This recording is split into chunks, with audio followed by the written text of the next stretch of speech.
Hello and welcome back to the Dominaria United Limited Set Review. Today we'll be covering the colorless and lands for the common and uncommon portion. It'll be a short one today. There are not a ton of the colorless commons and uncommons, but I think I'm going to try to get 3 videos out today to also cover the rares later on. If you haven't already, please do the playlist that's up above here. In particular, the white episode goes over how I do my grading methodology, and that'll be useful for the context of this review. But today we're going over colorless lands, so let's dive in. Up first, we have Vanquisher's Axe for 1 colorless mana. It's an artifact equipment. Equipped creature gets +2/+0, and it has equipped 2.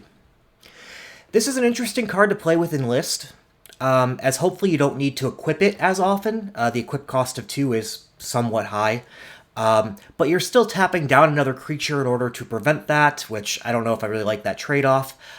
In general, I'm not a huge fan of these equipment cards. I do like them more than aura enchantments, because they stay around after the creature dies, so you don't get 2 for 1, but I'm not in love with this card. I just think this is still filler. I'm going to give this a D+. Up next, we have Salvaged Mana Worker. For 2 colorless, you get a 1/3 construct artifact creature. With pay 1 colorless, add 1 mana of any color. Activate only once each turn. I like the fact that you're not paying more than 1 mana to get a colored mana out of it. It's a 1-for-1 trade. That's pretty powerful. A lot of times this effect, you have to pay an extra mana, which is pricey. I also like that the power and toughness on this creature is reasonable for 2 mana. I still like to get better than a 1/3 out of this, but I kind of like this little guy, especially since there is a lot of different colors you can be utilizing for kicker and other things in this set. So I think this is in the playable range. I think this is a C-. Again, I'm not looking to get a ton of these, and I don't think it's extremely high-powered, but when you want it, I think you will want to have this in your deck. It's a C-. Up next, we have Automatic Librarian. 3 colorless mana for a 3/2 construct artifact creature. When Automatic Librarian enters the battlefield, scry 2. Now, this is an artifact I'll be playing a lot of. While a 3/2 for 3 is just okay, scry 2 is the closest you can come to drawing a card without it actually saying drawing a card on the card. So this is kind of like a 3 mana 3/2 getting close to draw a card, which is a great rate. I like that a lot. I debated between C+ and B- on this, but the pure flexibility of this card, the fact that you can put this in any deck, I think makes this a high pick and quite valuable. I'm going to give this a B-. Up next, we have Shield Wall Sentinel. For 4 colorless, you get a 1/3 golem artifact creature with Defender. When Shield Wall Sentinel enters the battlefield, you may search your library for a creature card with Defender, reveal it, put it into your hand, then shuffle. This is overcosted. 4 mana for a 1/3 Defender, really? Yes, it draws you a card, but it draws you a card with Defender. And I think I've stated how much I don't really like Defender in previous episodes. So it's not really worth a card. You know, I will say there are times where, like, the Defender deck will probably want this. I still think it's a little underpowered in that case. But if you're trying to pull off the Defender deck, you know, I'm not going to just grade this like a D right out, because build around the Defender deck, I'll give this a build around C-. But again, I think I'm indicating I don't really like this card. Up next, we have Meteorite. For 5 colorless, it's an artifact. When Meteorite enters the battlefield, it deals 2 damage to any target. Tap it, add 1 mana of any color. 5 mana for a mana dork, effectively, is overcosted. I don't like ramping when I'm already at 5 mana. And it is nice if this comes down and deals 2 damage to a target. It can take out a creature or can finish the opponent off, or whatever you want to do with this. So it has that going for it, but it's overcosted for what it is. I'm going to give this a D+.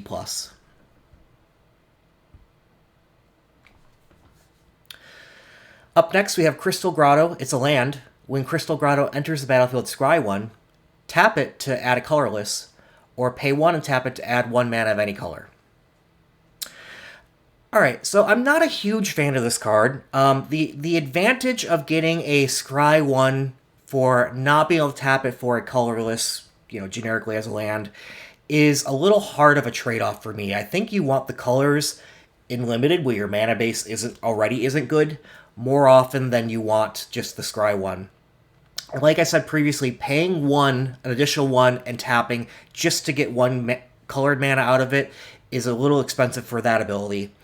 But I do think this has a place. This will help you be able to cast some of your cards that have kicker, that have big payoffs that you want. So I wouldn't just start throwing this into your deck willy-nilly.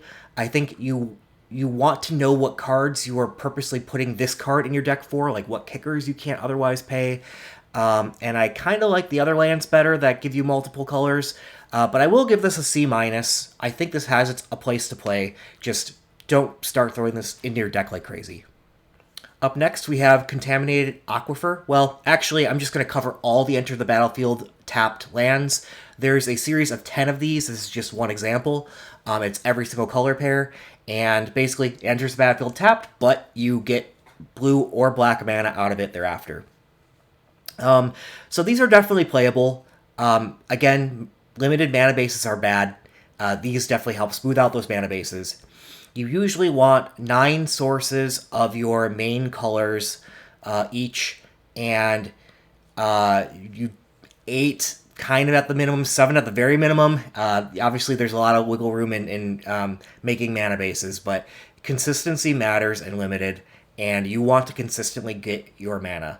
A lot of times you'll be splashing for kickers and other things in the set, I believe. There's a lot of good opportunity there. So these go up in value because you're going to want to be spreading your mana colors over more than 2 oftentimes. And so I think these are a solid C. They're not extremely high picks, but you do want to get a few of these in order to smooth out your mana before you're done drafting. Alright, up next we have Inscribed Tablet, 1 colorless for an artifact, pay 1, tap it, sacrifice Inscribed Tablet, reveal the top 5 cards of your library, put a land card from among them into your hand and the rest on the bottom of your library in a random order.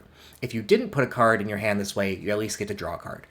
Okay, I do think this is playable, but I'm looking to do better with my mana early on than having to pay 1, and then, yes, maybe on a later turn, if I have 1 around, I can get a land this way, or at least draw a card, although that's just a card for card that you wasted mana for at that point. If you're running 3 colors and need fixing, you might find a place to slot this in. Otherwise, I'm looking to avoid this card, so it has its place. It's a C- in my book, but I'm looking not to play this. Up next, Walking Bulwark. For 1 mana, you get a 0/3 Golem artifact creature with Defender. Pay 2 until end of turn. Target creature with Defender gains haste, can attack as though it didn't have Defender, and assigns combat damage equal to its toughness rather than its power. Activate only as a sorcery. I don't like paying 2 mana to activate power up. I mean, yes, it's nice to deal damage according to toughness, especially for Defender creatures. That makes sense. But that's still a lot of mana to be paying, and you can only do it as a sorcery, really? Yeah, I don't know. Maybe I'm missing something with this card. I call this a build around D+. You'd put this in your Defender deck, but maybe as filler. Anyway, that's all I have to say on that card. Up next, we have Hero's Heirloom. For 2, you get a artifact equipment. Equipped creature gets +2/+1. As long as it's equipped, as long as equipped creature is legendary, it gets trample and haste. Equipped 2. Alright, so this is close to the common we had earlier. I do think this is better. The +1 toughness is nice, and especially that it gives trample. Haste is nice, but trample I think is the big thing here. This will be annoying to deal with. It's still not a card I'm looking for early, but within the playable realm, I think this is a C-. Up next, we have Relic of Legends, 3 colorless for an artifact. Tap it to add 1 mana of any color. Tap an untapped legendary creature you control. Add 1 mana of any color. Alright, this is a card I like. I like 3 mana mana dorks that come on out that can tap right away. So effectively, this only costs 2 mana actually, and you get to play another land. So that's better than the the usual green 3-costed spell that gets a land out of your deck and puts it on the battlefield tapped, because this does not come into play tapped. And you get to tap an untapped legendary creature to add 1 mana of any color. You can do that with as many legendary creatures as you want. That's pretty nice. I have this right now as a C, because it doesn't blow me away. But I can see myself coming up on this to maybe like a C+ down the line. I like this card a good amount, but I'll start with a C. Up next, we have Joda's Codex, 5 colorless mana, artifact. It has domain. Pay 5, tap it, draw a card. This ability costs 1 less to activate for each basic land type among lands you control. This is too slow to be super useful. If you get the game to go long, this will end up winning you the game. I like this for your slower decks. I especially think this will be good in sealed deck. I think this is a D+ in general, and I do think this is a C- for sealed deck. I think you'll usually want it in your deck in sealed deck, and you won't have enough options to play no filler type of thing. So C- will make your deck in sealed deck. Usually even in draft, but again, I think draft is faster than sealed deck is, and I think this is too slow for your draft. You'll get it in sometimes, but not often. D+ overall it is. All right, that is our common and uncommon artifacts and lands. We had a short one today.